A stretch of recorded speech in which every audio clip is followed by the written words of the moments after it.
Welcome to Brunese and Marissa. True Crime Podcast. Tonight we have a very special episode. It's very dear to our hearts. We have a special guest.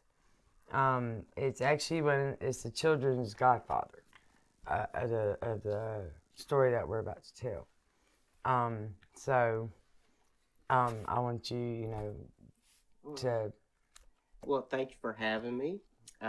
It's exciting to be here on episode 1 of True Crime Podcast, and I'm just happy for the opportunity for me to speak my truth and to tell the truth about everything that happened. And not only that, but for your future listeners and guests and stuff, I think it's just awesome what y'all are doing. Yeah, I mean, because, stories tend to disappear, so we make sure they don't. Right. And I applaud you for that. And so, but who we're talking about today is a man named John DeBlase. He was born and raised in Mobile, Alabama. Am I right? Yeah, as far as I know. Yeah. After he graduated, he met Creighton, right? Right after he graduated, and then they got married, and then they had kids, right? Right. Right after they got married, did they have kids, or it just happened? I think that from what I remember with Natalie, right after they kind of met, I believe I'm not 100%, but I keep thinking that she got pregnant and then they got married. Yeah, because Natalie DeBlase was born on November the 4th, 2005, right? And Chase, their second child, was born on December 29th, 2006.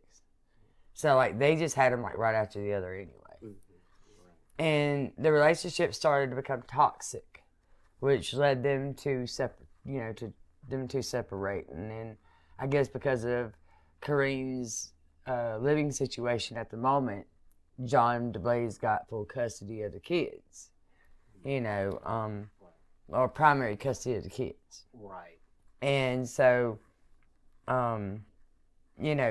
this happened, I think, around May of 2009 was when all this happened.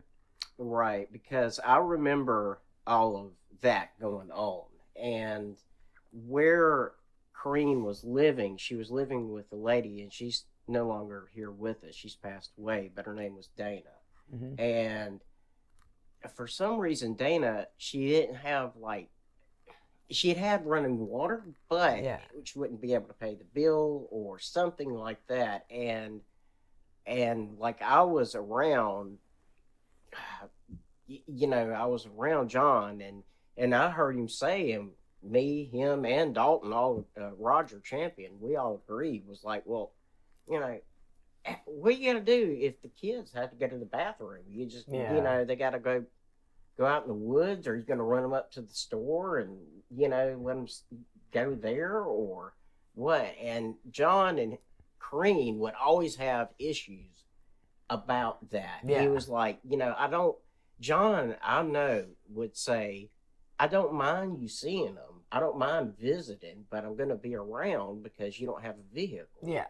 And in case they need to go to the bathroom, I can take them to the store or something. I mean, 'cause I remember meeting him. He was a good dad. That's what, shocked me about the whole situation, because I remember talking to him about his kids, and even on wrestling, because he was a wrestler. Mm-hmm. I remember meeting him during a wrestling match, and he seemed like a really cool guy, So it's so weird that somebody can be so cool but still kill your children, Well, that's kind of weird. It's just strange. I mean, Marissa, did you know, anything about his wrestling stuff, or did you do reading up? No, I don't think so, no.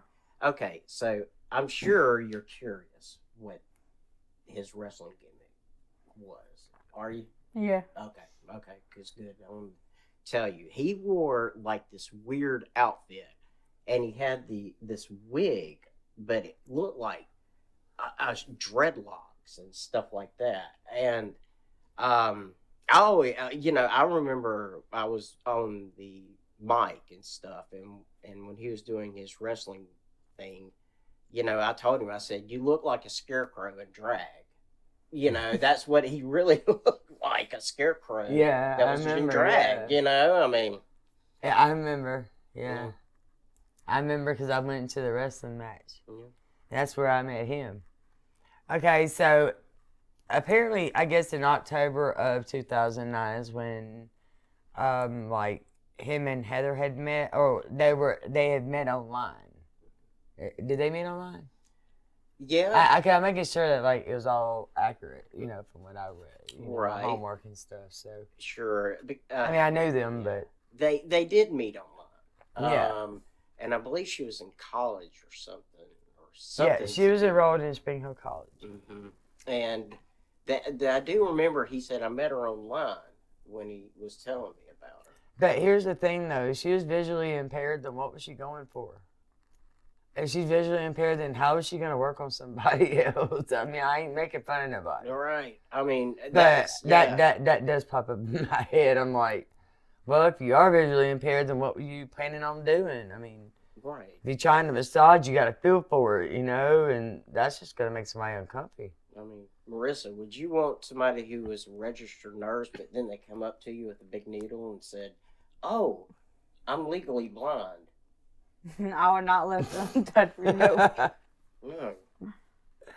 So, you know, so she become really sick apparently, and she moved back in, you know, with her family up in Louisville, Kentucky, which is where my husband's from. She recovered and she returned back to Mobile, where, you know, she moved in with John's parents, right?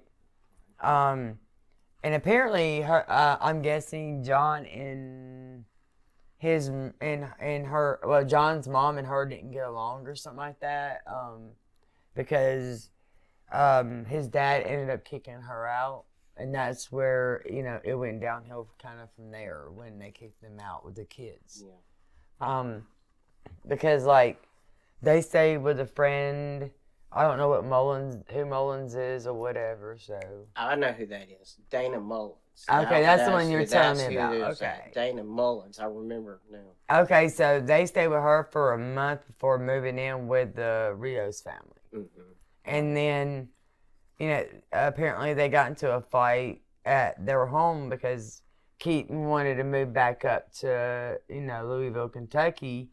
And, you know, of course, I guess John was like, you know, he didn't want to move up there, you know, and that she even told him that she did not want to be a mother to John's children. Right. She told that to his wife. She told that to to Mr. Rio's wife, that she did not want to be the mother to them children. But John wanted a family, so that's why she did it. Why not just walked away? Right. If you didn't want to be a mom and dad, you know, mama to these babies, then walk away. Mm-hmm. That's right. You know, but I mean, I do know, like, and you know, later on, she does end up having her own child with John. Right. So, you know, to me, it seemed like, you know, that's crazy when she said that, but yet she stayed and got pregnant and had a baby, and you know, this baby is Lord knows where right now. You know, So I mean, you know, so. And, you know, the Heather Rios, you know, pretty much had, you know, because the arguments had gotten so bad at her house that she had contacted John's parents and was like, you know, telling her that the kids wasn't properly being taken care of, you know, that they're concerned about their welfare, and yet that call went ignored, if you get what I mean, because nobody did nothing. No. You know, I mean, I understand, you know, her side, because, you know, you don't want to be the one to call DHR on this person, you know, but you figure if the grandparents knew that then they could take them away and they'd be safe. But they didn't. They just totally ignored the call, I guess.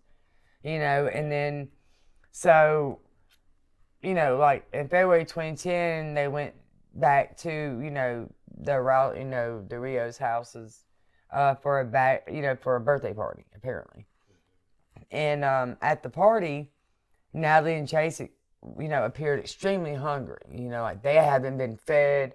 And so they ate a big meal, a large amount while they were there, because, I know Miss Rio didn't mind, and, I guess she kind of protected them against Heather while they were there. And so, and at the party, poor Chase had diarrhea and smelled bad. And so Heather Rios had given him a bath, during the party. And then, she told John and Heather that they need to get Chase medical attention because I'm guessing he was really sick. And, that was like the last time she even saw Natalie. As soon as she said that, they were gone. No more end of their lives. They were already causing enough problems with them, I guess. They were going to get caught. And so, and then right after they got kicked, right after that, they went to Roger Champion and his family's house. And remember, and this happened in January of 2010. And they was planning on moving into the trailer, I guess, when John and them moved up to North Alabama or something like that, or one of them moved up to North Alabama. Yeah, because the way I distinctly and almost photographically remember, Roger and his wife, Kim, they were moving to, and my goddaughter was moving to Fort Payne, Alabama. Yeah. And then Heather and John and Natalie and Chase they were looking for a place to live. And the deal worked out with Roger said, okay, well, look, instead of me just going through all the hassle of the trailer, how about you just pay and then we'll just leave it in my name? Yeah, Roger had a good heart anyway. He did pass away, by the way. Rest in peace on him. It was really kind of sad because, me and him did have a conversation before he passed away, about the old days, and stuff like that. And, and pretty much all of a sudden, I was being told he died. And I was like, wow, that happened fast. And I'm sorry to his family and to his daughter and stuff like that for his passing. I lost my father too. But the night before Roger and his family were supposed to move, John had bought hamburgers for him and Heather, and Natalie and Chase had to split one small salad. You literally fed your children rabbit food while y'all ate hamburgers. That's not fair, man. But I can understand where Roger and them don't want to butt in because that's the way it is. But sometimes you have to though. See, there's something wrong with that story. That's what I'm saying because I knew Roger because he was my brother. And never out of all the decades that I knew, he would have never let them do that. Even if he was down to his last can of soup, he was the type of man that would say, you know what, give this to these babies. Yeah. And he would be like, I'm calling Creighton right now to get some more food. Yeah, I remember you telling me you had food in the house. So yeah, but this is where I got my information that actually was from the WKRG. Right. And I don't know who told the story, so that's the thing. See, that's why we're doing this. So the reporters, someone got, I don't know, somebody told the story in court and they reported it that way, or somebody called and told them this. Yeah. But I'm like, I have no idea who would say that, because the only people that would say that would be maybe Heather or John. Yeah, that's what I mean. People I can think of, because they said the next morning that they had to share one snack-sized box of cereal, and I'm like, but Roger would not have allowed that, because they wasn't moved yet, Right. So Roger's seeing all this going on with his wife and stuff, and I know for a fact Yeah, I don't think I've met Roger's ex-wife, or was it his wife? His ex. Well, Okay. his ex. Well, his wife, ex-wife, whatever. But I never met like none of them. I just knew Roger himself, and I know for a fact that Roger would not have let them babies go hungry like that. Right. And so, like when Roger and his wife, I guess, and his daughter, when they were loading, the furniture into the moving truck, apparently, I guess that's when his wife heard the children screaming and crying, and so this is what they reported. So this is why, we interview you, because you know more, and I know you know more because, I remember being around when this happened. But she went to check on everything, and she saw Keaton holding Natalie by her hair while she was beating her with a belt.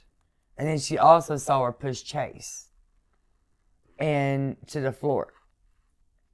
And she said that she was upset because, or Keaton was upset because the kids had got a hold of a chocolate cake, or a chocolate pie, that was sitting on the counter. I do believe that she did do all this, over a stupid pie. Like, I'm sorry, and I don't mean to cuss, but you stupid ass, go buy another one. These kids were apparently needing something to eat. Like they wanted that pie. Yeah. Babies are supposed to have that. Right. It's like they're not supposed to be just eating, little bit of food at a time, like these babies was not like normal babies, like this is what people don't understand. They wasn't normal babies. They did have some difficulties, yes. And I think that for Heather to not love them babies, there's just something evil within her and John. Like John just like snapped. Right. It's like he had like another personality or something, because I don't see how, like from what I read, what he woke up to, what he allowed happen, because I'm like, Kareem was their mother. She should have been the one to discipline them, not Heather. Right. But apparently, so when Roger confronted John, John told Roger that Keaton was in charge of disciplining the kids and that it was only spanking. That's what he told Roger. Roger knew better. I know Roger knew better, so, apparently, so Roger, I guess Roger knew, John's parents, the number, and he called them. Second call, made to these parents of John, stating that they were, to let them know that the children were at risk for harm. Like, I'm sure that they told them everything that they saw, that they knew, and the parents just said, okay, hung up the phone. They were able to sleep at nighttime. Yeah. And I'll tell you something that the news didn't tell everybody. Roger, I remember, he called me, and him and Kim were upset about it, and he told me actually everything that happened. And I remember his words. He said, he's like, Creighton, he's like, I don't want to call DHR. He's like, what do I do? And I was like, man, if y'all saw this, I was like, you need to contact John's daddy. I said, if it's not in, I said, like, if you don't want to contact the DHR and getting all involved in all that, I said, you have to call John's dad. Yeah. And I said, I'm sure he will call DHR. I was like, I'm positive. I told him this. But he did. And he said, all right. He said, Creighton, he said, that's what I'm going to do. He said, I'm going to call John's dad, and I'm going to explain to him. And I told him, I said, all right, look.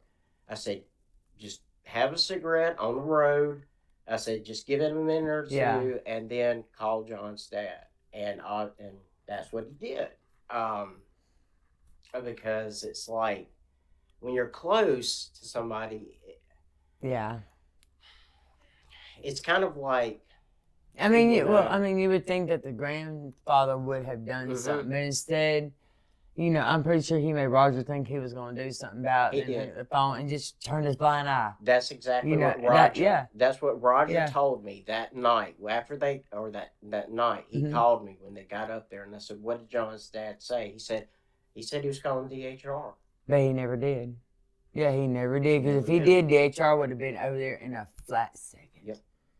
They would have taken them kids. Them kids would be alive right now. Well, maybe not. I don't know. It just depends on DHR. I'm sorry. Mm-hmm. But that's a whole nother trial. That's a whole new crime podcast eventually. I'm pretty sure. But, so they, a friend of, I guess, Rogers attended a cookout with with their family and with DeBlase and, John and Keaton and the kid babies and stuff like that. And he witnessed Keaton abusing the children. He said, Keaton said the children were just horrible and like a demon spawned from hell. Do what? I know what that is. That was me. That was you? That was me. Because that happened before, Roger moved out. Yeah. This was a couple of months before what I just, we talked about. Yeah. All right, so Marissa, I'm going to try to paint the picture of what actually happened that day. Heather suffered from migraines, right? And she was in the guest bedroom. It was in Roger's double wide trailer, and she was sleeping. Natalie and Chase, well, they were just kids, right? I mean, I think, 3 and 5 or something like that? Yeah, and they were just running up and down the hall being kids. Yeah. Just, I'm sure, Marissa, you've done that, right? Yeah. Yeah, was running around, I mean, hey. And so, Heather woke up, and she came out, and she was screaming screaming pretty loudly, and stating for the kids to shut up and be quiet because she had a migraine. And I was there. I remember I was sitting in the little recliner, and I could see the hallway where she come out, and I saw it. And then John was sitting on the couch to my left, and then Roger was sitting in the other recliner right there. Now, at that time, Roger was going through a lot mentally because his wife and him split up. Yeah, I remember. Right, and so, but I was witnessing what she was doing, and I remember her saying, she said to them, she's like, I want you to go to this corner, Natalie, and you go to this corner, Chase, down the hall, and I don't want to hear a damn word you're saying. Y'all are like 2 demon spawns from hell. Except she was way louder. I don't want to blow out the mics. Yeah. And I was sitting in there, and I remember what I did. I remember I went, oh no. And she turned around, and I was looking at her. My fists were balled up. And she walked in, and she said, I'm sorry. I said, Heather, I don't give a good damn if you're sorry or not. I said, you ever speak to them babies in front of me like that? And I stood up, and I pointed at her right in her face. I said, I will beat the shit out of you. Yeah. And I said, and I'll come over there and drop kick you in your face, John, for not doing anything. Yeah, I mean, I'm like, you're the daddy, and you're letting someone that ain't even the mom. And she was sitting there. She went into like what John would do. She was like, I'm sorry, I got a migraine. I said, I don't care if you got a migraine or not. I said, go in that little room and lay down. Yeah, well, and then she went and laid down, and then Natalie and Chase, they were crying because they heard me screaming at her. And I said, Natalie, Chase, I said, babies, come here. And they come, and they had tears rolling down their face. And I set them both in my lap, and I held them. And I said, it's going to be all right. I said, I got you. You're okay. And I said, go over there to Dalton. And I said, go over there to Dalton. And they were calming down. I saw them calming down. And then they went over there and laid on Dalton. And then, of course, I just knew how to cheer them up, and I told them, I was like, okay, now you're laying on Dalton. I said, now tickle him. I said, try to tickle him. And, they tried, but he wasn't ticklish. So he was like, oh, just kicking his legs and roughing with him, so. For anybody wondering, Dalton is Roger. Yeah, Dalton is Roger. So so Dalton right now is in heaven with Chase and Natalie having fun with them, so.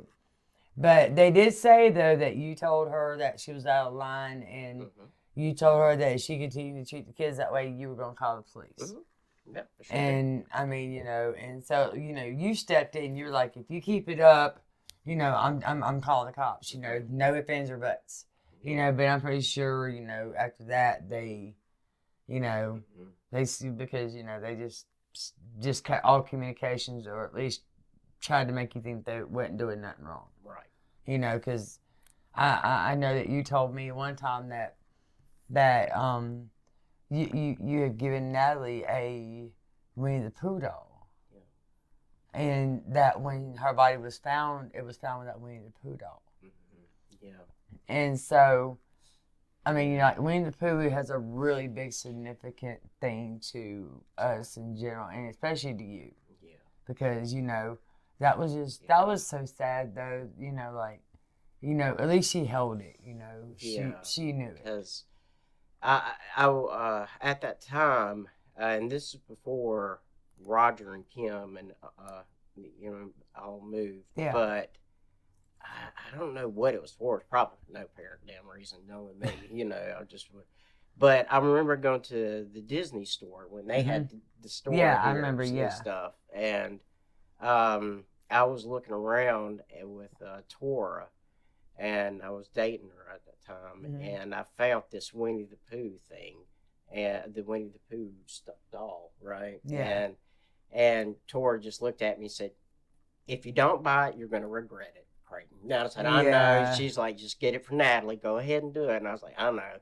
And then we bought Chase. I can't remember something. Was it from Toy Story? Yeah, it was Andy? Woody. One of those. Was it Woody? Maybe Woody or something. I don't know. Was his name Woody or Andy? It was the cowboy Woody. Oh, yeah, Woody. Yeah. Okay. Am I right, Marissa? Yeah. Okay. What did I say? Oh, well, Andy was the name of the guy that owned it. Yeah. My bad, Joe. My bad. Yeah. All right. So, so in John's interview, he said, you know, he told then he disposed of Natalie's body near Central, and he disposed of Chase's body in Bancroft, Mississippi. John claimed before he left for school on March the 4th, Keaton had duct taped Natalie's arms and legs together and put her in a suitcase. Keaton used this as a form of punishment to change her attitude. What kind of attitude would a 5-year-old or a 6-year-old child have that you have to do all that? There's just no reason. There really isn't. She is evil. She evil. Doesn't. The problem is you know, even though where she's at, she's gonna be sitting there for the next 25 years living off government money. You know, and well, you know, pretty much. And I do think that, you know, John should have gotten the same thing as she did, but he got off of, you know, at that part. When he got back, I guess from school, he found the suitcase was closed, and when he opened it, he found Natalie's dead body. And that's when he disposed of her body near Chanel. It's like he opened it up, and he had no part of it, of her killing.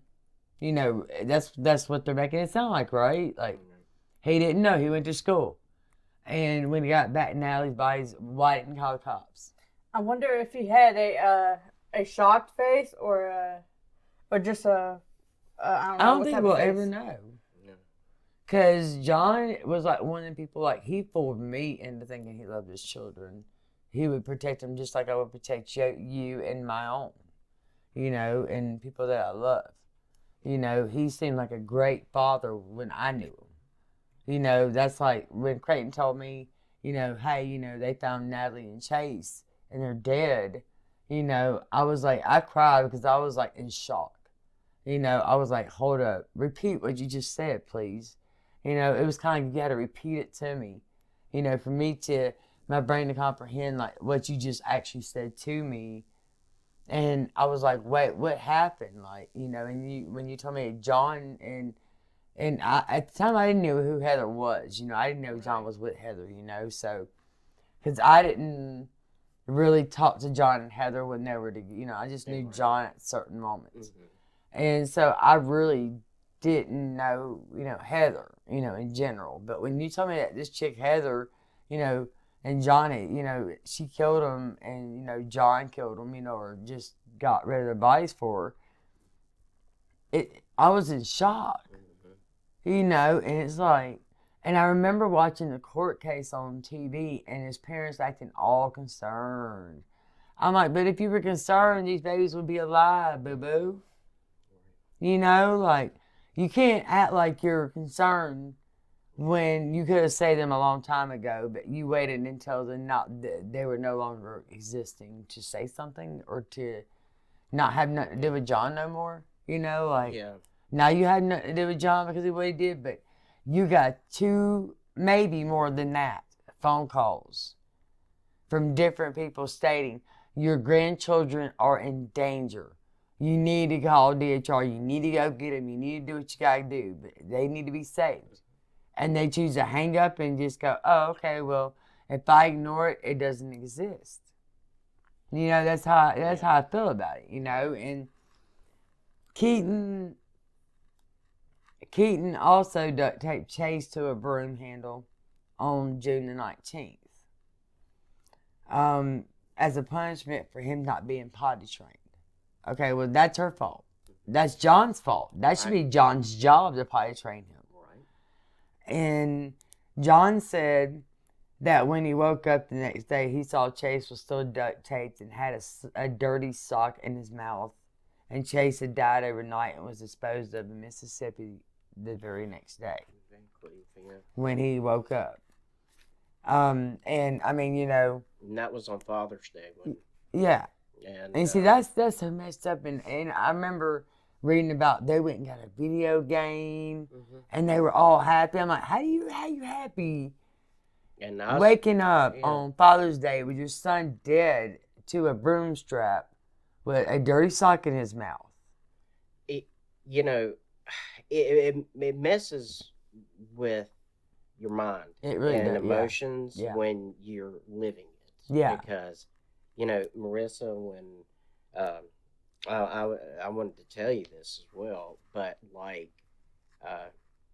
because y'all are news reporters, right? Basically, y'all really are. You report this tough stuff, you know, and I'm like that Father's Day. I will never forget it, and it was probably around 2:00 p.m. Probably 4. The sun was still out because me and John would always talk about that time because he said he was going to school. He was calling me while he was in traffic. What? And he was doing massage. Massage. Yeah, because I was his homework one time.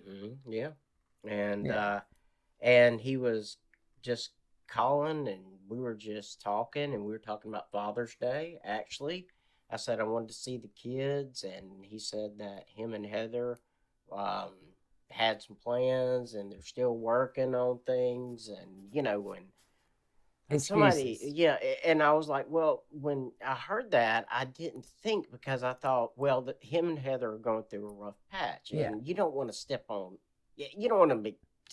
toes. And that's exactly what I thought, and I was like, well, all right, I just kind of.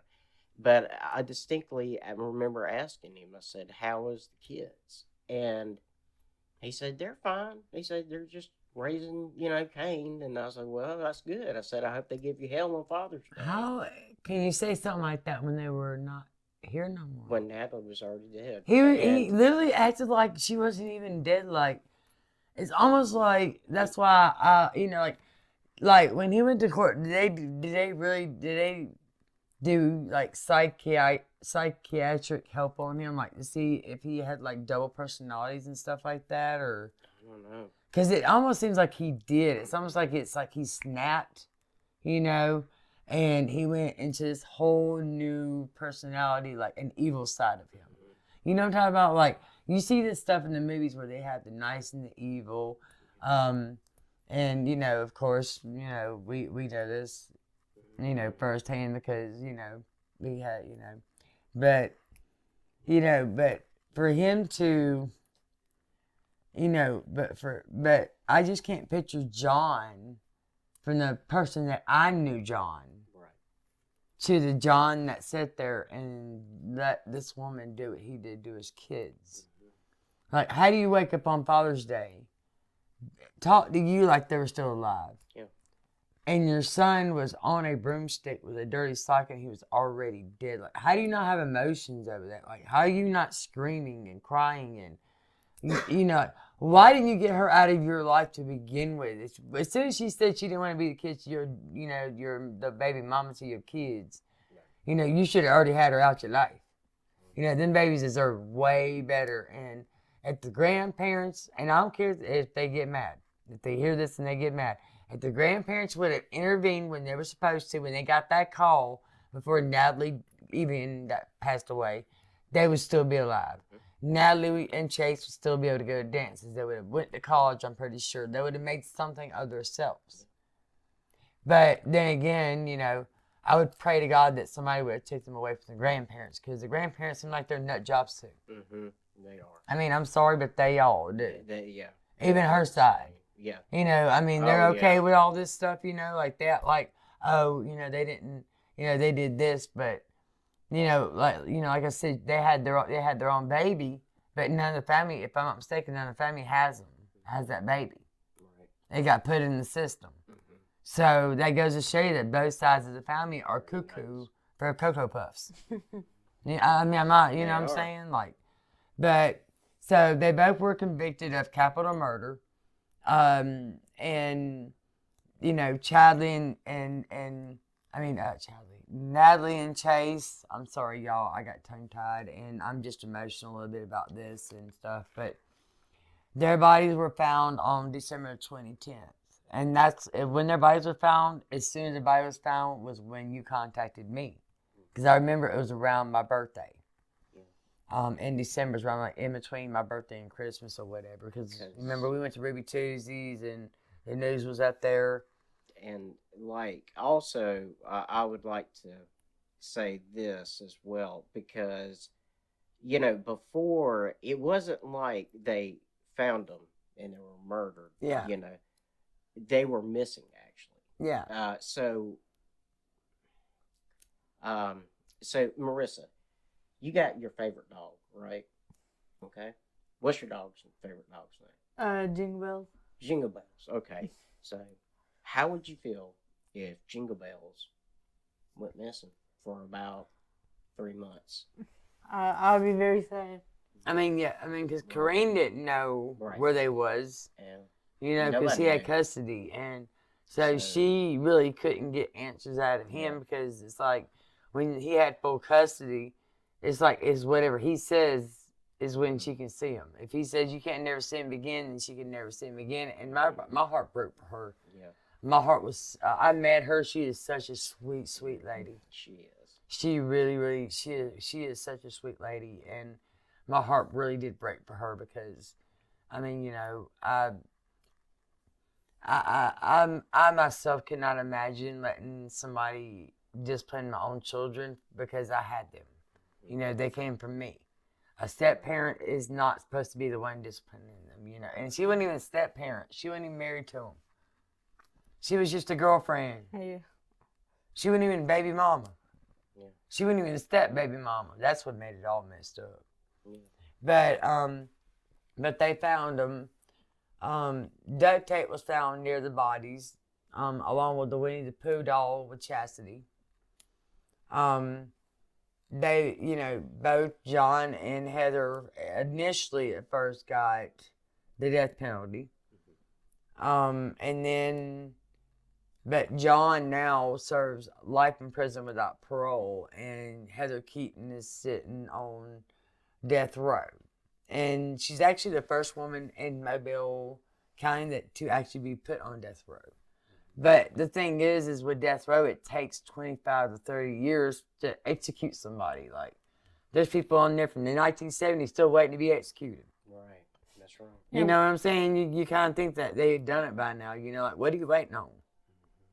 You know, what it is, because, you know, they collect money off of them, I guess. You know. But to me, I think that the way that, you know, I think they need to do them the way that they did the children. I think that's the way that it ought to be anyway. The way you kill somebody is the way you need to go yourself. Oh, And our jails wouldn't be so full of idiots. yeah. No offense. Yeah.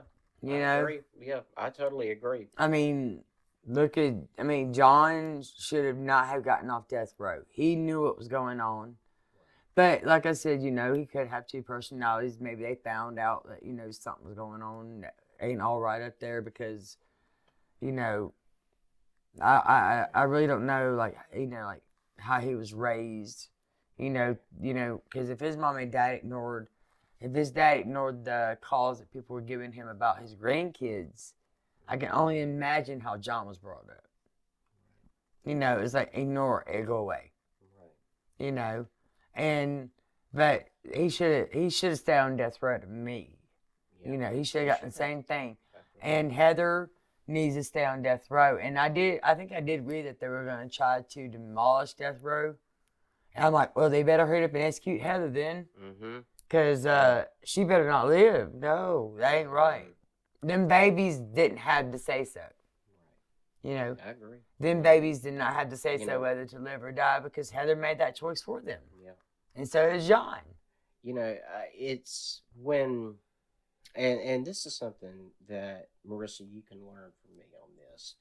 When there is a murder case and there are people that are testifying, they're not there for fame and glory. They're there because, like I was, they are a voice for the deaf. They are being a voice for. So it's like when I was there, I was a voice for my babies, Natalie and Chase. I was like, well, whatever I can speak the truth of everything, then let that be to where it'll give some understanding to everybody. And see, it's been like almost 14 years. Yeah. So that now Chase would be what? Natalie would be, I think, 19. I bet you she would have been so beautiful too. Yeah, and Chase would have been. He would have been a handsome little thing. Oh yeah. He would have. Yeah. Oh yeah, he would have been. He had to beat the women over the stick. They were so cute. Yeah. You could tell they were gonna be cute when they got older. Oh. Yeah. And but there has to be.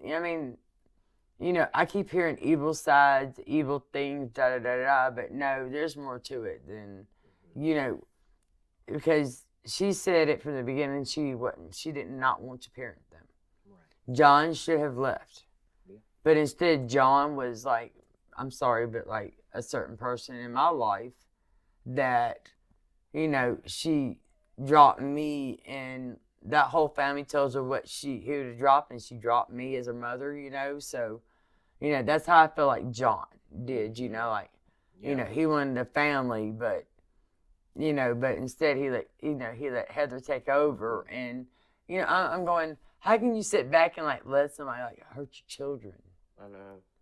And be okay with that. Or, just let them starve or let them go hungry or, right. While she feeds her, excuse my language, fat ass.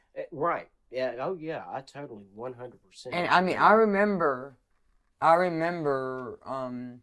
when I saw her in court, right? And I remember she was like a big girl, And I was like, well, dang, either they feeding her good or John was feeding her good, Oh, I know. I know the prison system don't feed you that great. They give you sandwiches and stuff, Right. So John must have been feeding her really good compared to them babies, Them poor babies. I don't even know how much they weighed when they were born. When they had died. I'm pretty sure they were way underweight. They were malnourished. They had bruises up and down their bodies. Different things like that. Well, oh yeah, I agree. There's so much to it. And I know your audience, your viewers, and your everybody out there right now, I'm sure that they've got the question that every single person on God's green earth is wanting to know. And so, if you want to ask it, Marissa. I wonder why they did all this stuff to these babies. That's the question. That's the $1 million Yeah. question, isn't it? Now, I asked that same question to the FBI when they were interviewing me. I asked it to John's defense lawyers. I asked it to John and Heather's both private investigators. And they basically said this, all of the same thing. And it makes no sense because all of us are sane people. You know what I mean? Yeah. So this is what they more or less said. When John was married to Corinne. Yeah. All right. She after sex, she was a pillow talker. Yeah. Right. Okay. Now, that just means afterwards you like to lay on the pillow and talk. Okay. Yeah. Now, Romantic. Heather, on the other hand, was a wild child. Freaky. Freaky. She would do anything and even make up new stuff for John.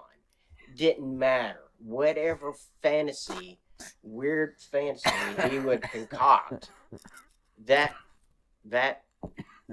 fat ass would do it. I swear I hate her. I can't stand her. And I'm sorry. Yeah.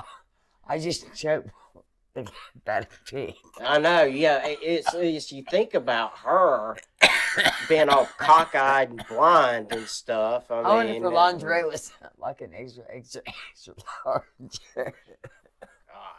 Like I almost threw up like that. I'm sorry, I almost vomited.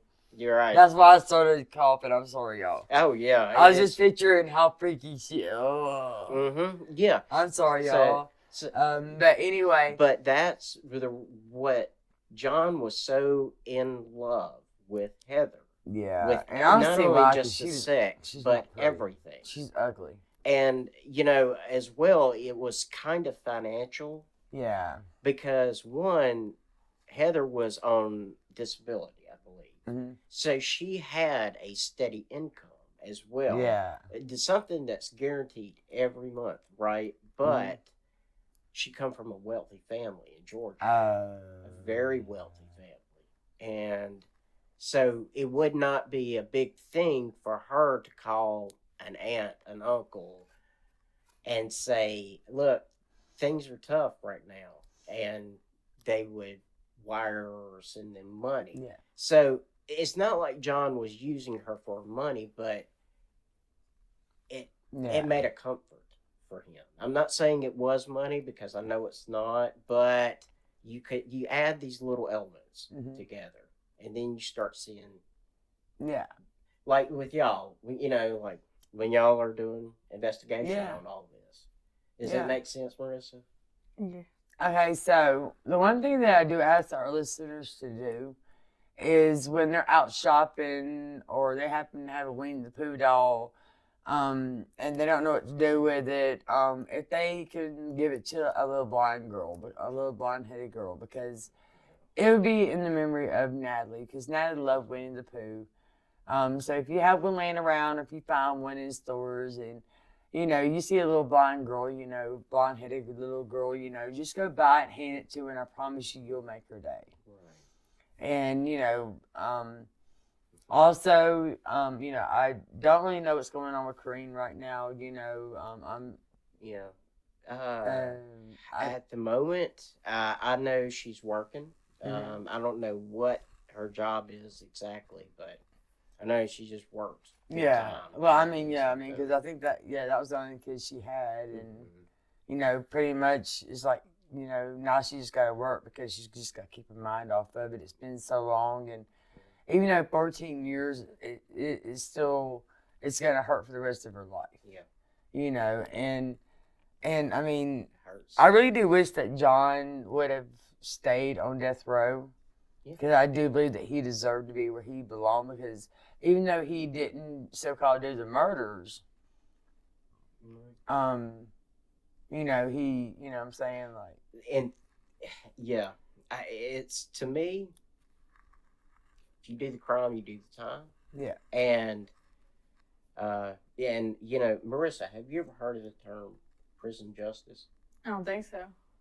Oh yeah. So Let me explain this to you, okay? this is what's going on with John, by the way, behind Mhm. bars right Yeah. now. So, with prison justice, anybody that's done time, and I have, all right, and you know these things when you do time, right, from my past. But if there is child molester that's in prison and the other inmates hear about it, they serve up what they call prison justice, and they will rape you, they will beat you, they will, I mean, they will starve you out, they will do what they call it justice. Yeah. And I want to tell you, I've talked to people that's serving time with him, Mm-hmm. and guess what?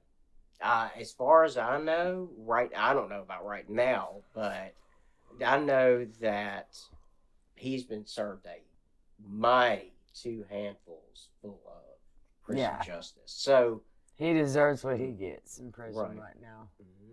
So so that's something for your viewers to say. Well, you know, he's been getting a couple of handfuls of it for a while. Yeah, I mean, these are local murders, and I mean, like, this didn't happen in California or Florida. This happened in Mobile, and you know, and since you're now Wilmer or whatever, it's still Mobile County. And before we, you know, sign off, I do want to do a moment of silence for Chase and Natalie because, you know, they will always carry a very special place in our hearts, you know. That's why that's why I wanted them to be the first podcast, was because of the fact that we knew them. Yeah. Personally, we knew them, you know,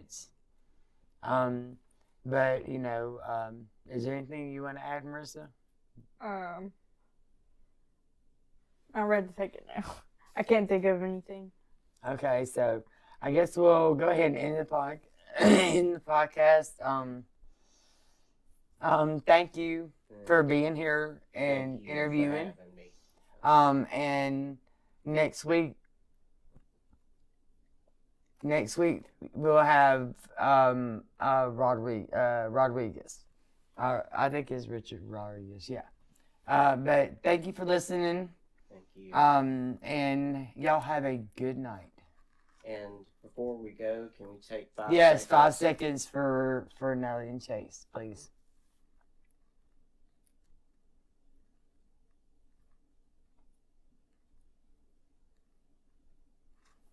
Okay, thank you so much for listening. Good night.